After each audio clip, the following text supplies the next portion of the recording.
I describe myself as a public figure, a public advocate, also as a hiker, a backcountry skier, and an opera lover. A full life. I grew up in a family with no boys in it, so I didn't know of any barriers at all to me because I was a girl. I began to realise that not everybody felt this way about women doing things when I first put up my hand for a serious nomination for Parliament. Then the critics came out and said, she will never do well in that seat because it's a working man's seat.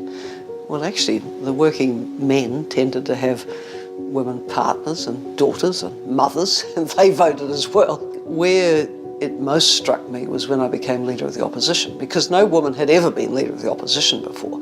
And as Leader of the Opposition in New Zealand, you are putting yourself up as a candidate for Prime Minister. And there hadn't been a woman Prime Minister either. Jenny Shipley became Prime Minister for 2 years before I did. That broke the mould as well. And now it's accepted that women will do these jobs in New Zealand. The other place that I ran up against it was when I put my hand up to be Secretary General of the UN, because that clearly was a step too far for a number of the member states, and that's still a glass ceiling to be broken. And I will be giving my full support to the next woman who has a good go at it, because it's really reprehensible that 9 Secretary Generals consecutively have been male. Surely the 10th can be a woman. I think definitely moving to gender parity in the top decision-making positions. We need to do better yet with our Parliament to 50% and also with our cabinets. And then I think it's all the background social policy supports that women and men who have young families need. And that is good affordable access to early childhood care and education. It is sufficient paid parental leave. It is holiday time. It's all the things that make for quality of life for those who are bringing up the next generation.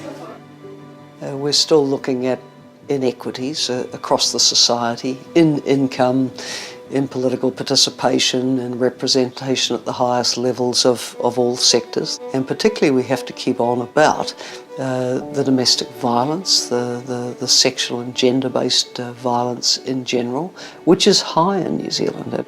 So Kate Sheppard's ringing words of, women, get on with it, keep at it, I think are very important.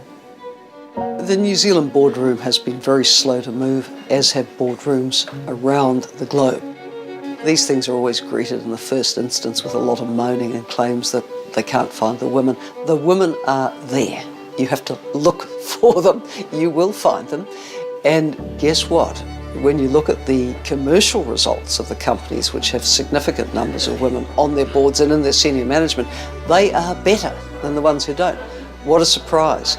Those boards and those managements with significant numbers of women are actually tuned in to what half the population's saying and wanting to buy.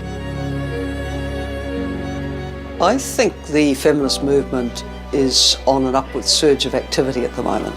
I think Me Too has been partly responsible for that because women have just had enough. Women have put up with the most extraordinary harassment and assault, and now they're calling it out. They're not going to put up with it. And I think that's got women thinking about, why are we treated in this way? So a new surge of feminism I find exciting.